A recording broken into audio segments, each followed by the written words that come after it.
Hi, welcome or welcome back to my channel. It's lovely of you to come and join me. I felt drawn to do a reading with these. These are like really old cars. I think originally they were probably like one of those like magazines where you can collect them over a series. I was given these and I was actually scared of tarot and card reading initially when I was drawn to go to this sort of development circle, because like I say, I've always felt and experienced things, but I've never really understood. Oh, so magpie just landed as I was talking to you then, to just come to say hello right up to the window. Yes, so animals and are always drawn to me and everything. You'll probably get that as well if you're an empath. This particular one literally comes and knocks on the window. So it's very friendly. So it's adopted me, it seems. Anyway, same with the crows. When I go outside, they all like just sit in the tree and do the little sort of cooing sound that they do. They're not scared by me, so it's quite sweet, really. People out walking with the dogs and that, they'll just pull them over to me, and so you probably get that as well, because if you're drawn to my energy, you probably will have a similar energy. So I've experienced a lot of things. I've seen ghosts, if we want to use that term. I've had lots of things happen right from me being young to the point where I didn't realise that was different. I thought everybody experienced these things. So it's only as I got older and I was, I don't know whether I was 17 or just turned 18. So I was in the sixth form. And it was when my granddad died. I may have mentioned this before, but just so you understand, how I've developed intuitively and how I've developed to where I've come from to do this. So we used to go down and visit my grandparents quite frequently. Just go and have tea with them, or go and play a game of cards. It was just lovely. I loved being around them. And my granddad was always quite reserved and quite quiet. I knew he loved me, but he was just like, my grandma was like really huggy, really affectionate. My granddad was always just a bit more reserved, and he'd spend hours playing, throwing and catching a ball with me, because he used to be a cricketer. And he loved doing his crosswords. He loved watching Tom and Jerry cartoons. Really sweet. But so my grandma was more of a prominent figure, really. My granddad was just more calm and just like a very stable energy all the time I was growing up. But anyway, we reached 17 or 18. We'd gone down to see him one night, and I just knew I wouldn't see my granddad again. I didn't know why. I didn't understand it, but I just had a knowing. I just knew that this would be the last time I would see him, and I didn't want to come away. My parents just ended up sort of dragging me away, basically, but I kept hugging him, telling him how much I loved him and stuff like that. So it's a blessing and a curse, because that was pretty awful, because he died while they'd gone away on holiday, so we weren't going to see them for a little while. And then I got home from school one day, and my mum and dad were just waiting to tell me the news that he'd had a massive heart attack and died, before he'd even got to hospital. So that I knew it was a blessing in a way, because I got to tell him how much he meant to me and how much I love him. But it's not a nice feeling to have that knowing. So things like that have happened a lot through my life. They still do happen, but I wanted to try and make sense of it. We also lived in a really haunted house. That's probably a story for another time. But me and my two children felt very vulnerable living there, even though we put up with living there for about 5 years in the end. I don't know how we did it, really. It was pretty intimidating, probably is the best word. I didn't understand it. I was scared of it, and I was told, because I had somebody to come and cleanse. And somebody recommended who was psychic and who could come and cleanse, and basically she came, and I was telling her, so I know it's this, I know that's what happened, I know that. So I knew I was telling her what had happened. So anyway, together we made like a little circle. There was 4 of us that was, and we cleansed the house together.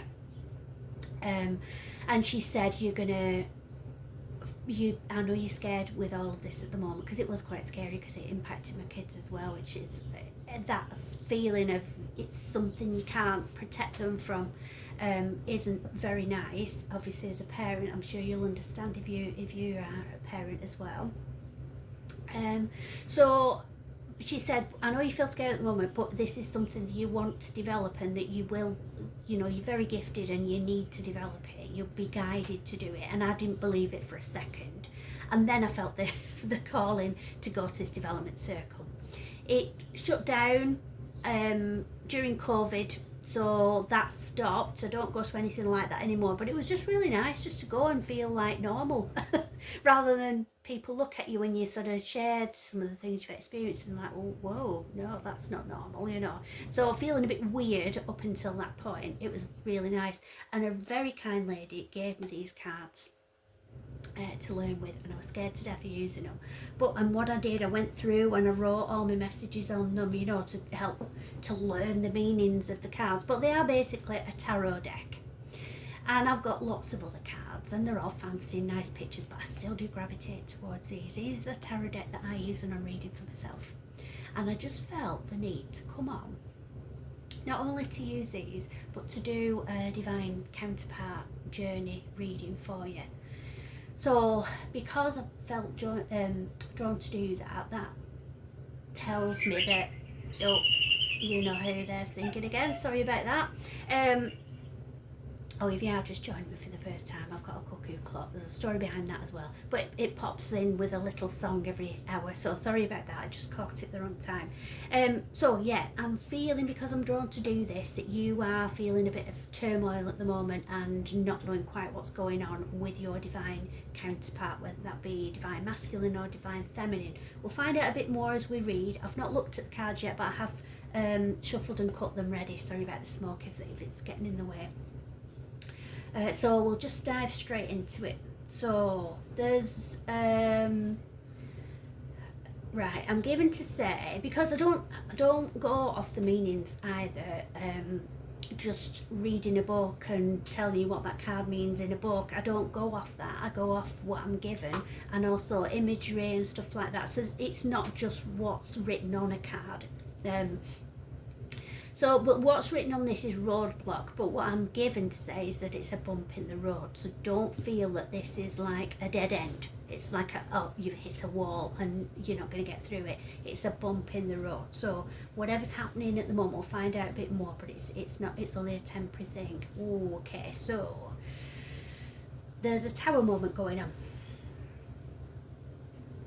Okay, and I was just asking there if it's with you or your divine counterpart. I feel it's your divine counterpart. So I think this roadblock, this bump in the road, is possibly you're in separation. So there's no communication between you. I'm given that that's because your divine counterpart pulled away from you. And it didn't make sense. That explains the turmoil. You don't really understand. You're not getting, you don't know which way is up. You're just in a whirlwind of emotion, not understanding what's going on. And I'm given that this is your divine counterpart going through a tower moment. Oh, excuse me a sec. Right, sorry about that, folks. My nose just started running there. Now I've seen there's a lady that I follow. I've mentioned it before on some of the videos that I've done. She's called Divine Empress 333 on her YouTube channel, and this hadn't the link with my nose running when I get these kind of messages through hadn't made sense to me. I just thought, oh, maybe I've got a bit of cold coming on, or maybe it's hay fever, depending on the time of year. But she actually said her nose runs when she picks up on runner energy, which makes sense. So that's basically somebody who has pulled away, which is what we're talking about. So that's why. So they're going through a tower moment, which, just to explain that if you've not heard that term before, is just as the image suggests, everything's crashing down around them. As far as they're concerned, everything is going wrong. They're staying away from you because they don't want to, the word I'm giving is tarnish. They don't want to tarnish the relationship, because at the moment they feel like everything they touch goes wrong. So they want to keep the distance from you, because that's the only, I'm given the words, that's the only brightness in their life. You are their sunshine. That's lovely. So you are special to them. They've kind of put you on a pedestal, which isn't always a good thing, even though it may sound as if it is, because by having you on a pedestal, they are deeming themselves unworthy of you. They're putting you above them. They're saying that they're not good enough for you. So that there's that feeling as well I'm picking up on. But this tower moment, the stuff going on for them, I'm also picking up there might be a third party involved. It doesn't always mean another person. I do feel it is in this case though. So it might be that your divine counterpart, you're not actually in a relationship with them. There's somebody else that they might be in a relationship with, and things might be happening around that causing this tower moment. It sometimes can be just being a workaholic, or wanting to spend time with their friends rather than do the work on a relationship. But in this case, I feel that there might be a third party situation. I'm giving you the messages, I'm giving what's being passed on. There's no judgment, and this isn't coming from me. This is what I'm being given to give you. So if that resonates, take it. If not, then let's just see if there's anything else that comes through that might do. So from this tower moment, they aren't seeing this, but it's basically I'm being given that it's one of my favourite films, Bridesmaids. Have you ever seen it? It's very funny if you haven't. But basically she gets really, really low and really down, and everything's going wrong for her, and she says, this is my bottom. Meaning like the only way is up. This is rock bottom. This is as bad as it can be. So that's what they're feeling at the minute, your divine counterpart, not knowing that the only way is up. The ending of everything that's wrong leads to the growth of everything that's right. So that's the phase that they're in at the minute, but it's going to lead to growth. You still don't know where you stand with it all, because all of this is happening without your knowledge, because they've run from you, they've put distance between you, and they're not communicating with you, they're not expressing themselves, because they don't really know whether they're coming or going. They don't know how to put the words together to even describe what they're feeling and what they're going through right now. So they're hermiting away. But in that hermit mode, they're rebuilding themselves, and they're making plans of how they're going to come back towards you. So this isn't an ending, this isn't a roadblock, this isn't a brick wall that you can't get past. Like I say initially, it's a bump in the road. They're working through it so they can come to you.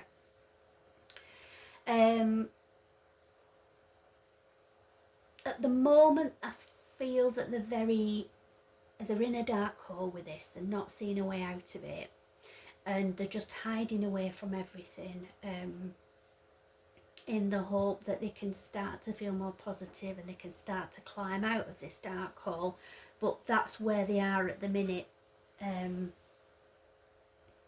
So they're weighing up their options. They're at a turning point. They know that whatever they choose, and I'm being given that it's you or this other person, it literally is that. Whatever they choose, it's going to affect the rest of their lives. So they're really feeling it really heavily. So because they're feeling it so heavily, there might be other implications involved. There might be financial implications, there might be family, children perhaps. So there's a lot weighing heavily on your divine counterpart's shoulders at the moment. And they're just sitting with that and not knowing what to do, not knowing which way to turn. this is all what's going on at the moment, then I'll do an overlay of what's coming in the future. So this is what's happening right now. So they're just focusing on putting one foot in front of the other. Then the message that they want to energetically to send you, because I don't get that they have any intention of actually physically communicating with you just yet, because they just can't get their head around it themselves yet, so there's no way they could possibly come to you and explain it to you, because they don't understand it, they can't make sense of it themselves. So energetically, amidst all of this, they are really hoping that you see that you are a star in a dark sky. So like we said before, I was given like you are their sunshine, you literally are the light in a dark world for them, and they hope that you know that, even though you haven't heard from them for some time and you're in all kinds of confusion. Now I'm coming on to the end of the table here. The range that I've got, because I'm only short, I'm only 4'11", so I can't reach up that high to switch my phone on and off, so I have to have it quite low. Possibly a lot more information than you need. All I'm saying is I hope you can still see these cards, but I'll tell you what it is anyway. So because they're struggling with their emotions, because they can't make sense of what's going on, they're just focusing on putting one foot in front of the other, focusing on practical things. So I'm getting that they're really pouring themselves into the work at the minute, because that's the only thing that they can make sense of. It's something they know what to do. There's no possible potential outcome. They know if they do this, that'll work. So they're focusing on things that give them a sense of security at the minute, because they're feeling very unstable with all of this. But ultimately, they are carrying a flame. I'm getting for you. That's not from the card. I'm getting they're carrying a flame for you.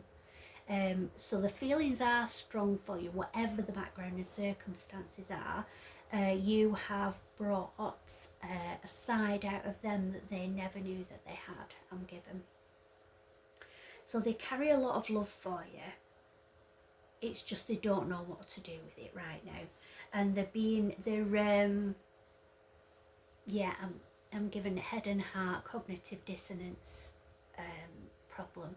So they don't know what to do. They're feeling torn between the head and the heart, and they're also influenced by a lot of other people around them, and worrying about what people's perception of them might be if they take a certain path. They feel like they're in a no-win situation.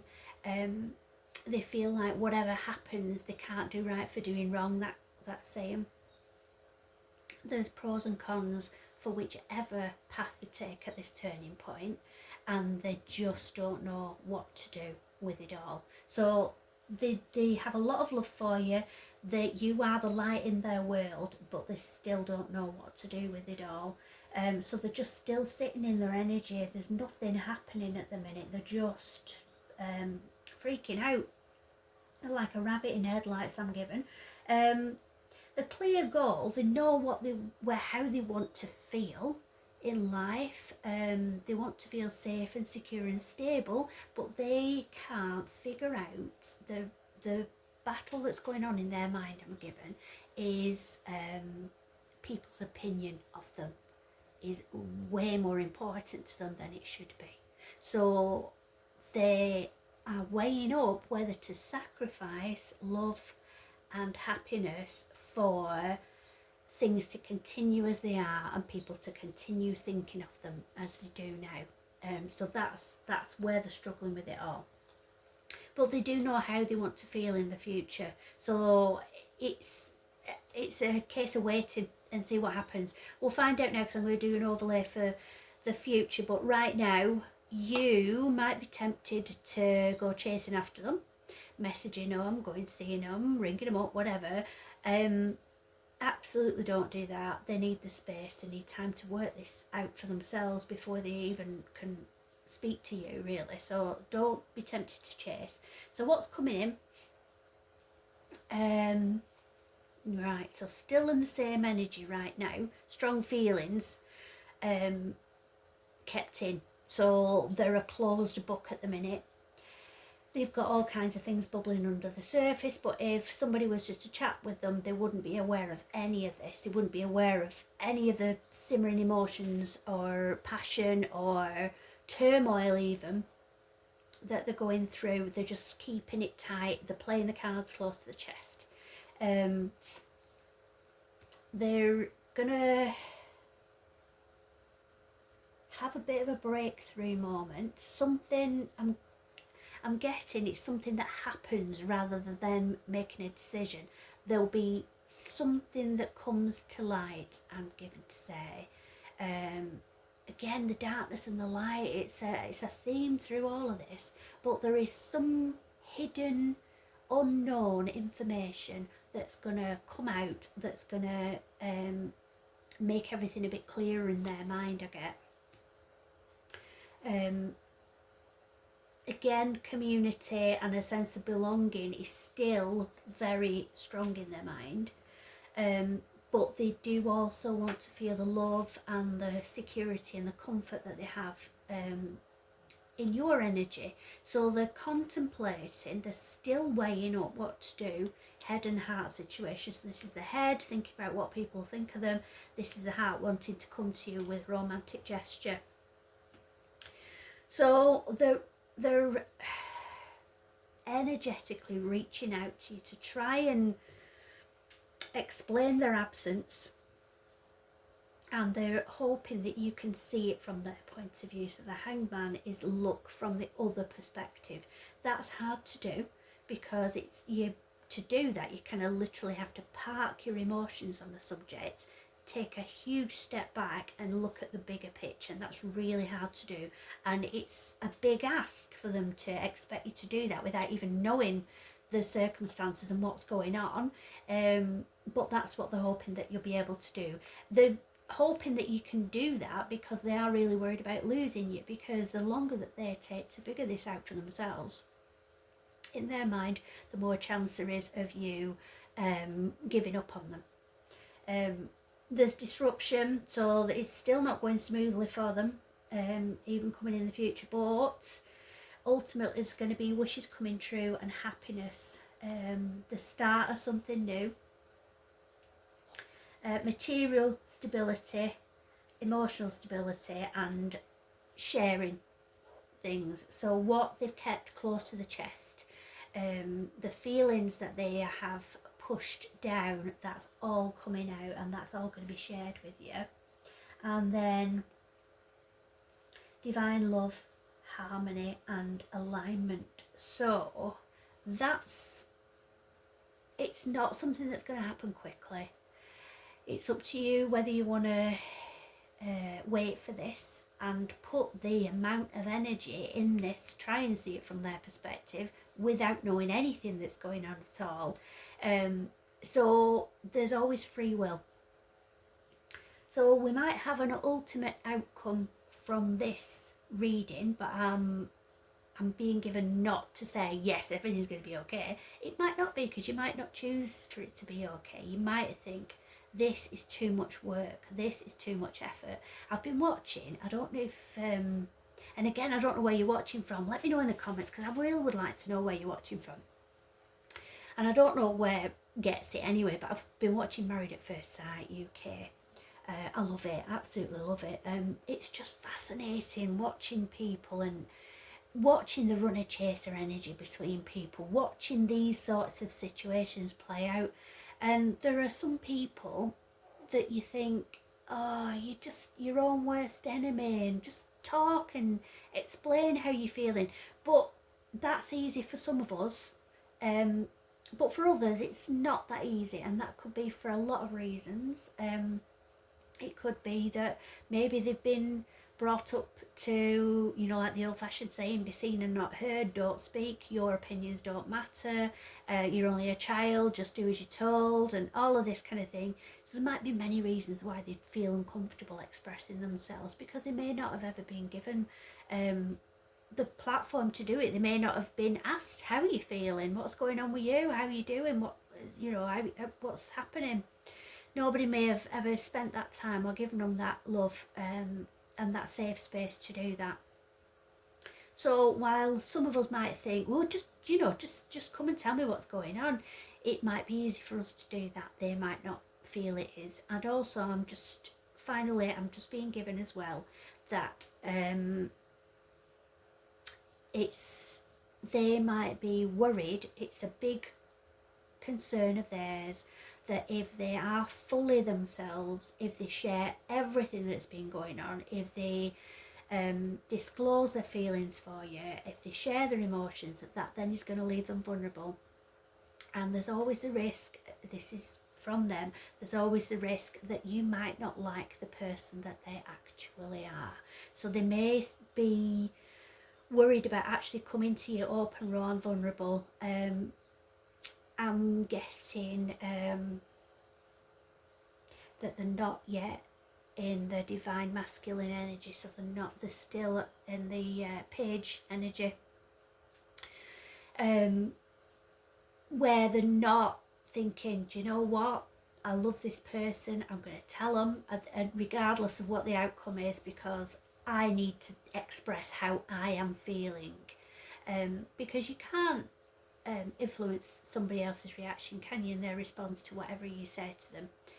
So they're just feeling really, really vulnerable. And like I said, they're sticking to what they do know, and they're a very logical, practical person, I'm getting. So anything that isn't black and white and straightforward, yes, no kind of a that's wrong, that's right solution, it's just going to mess with them so much.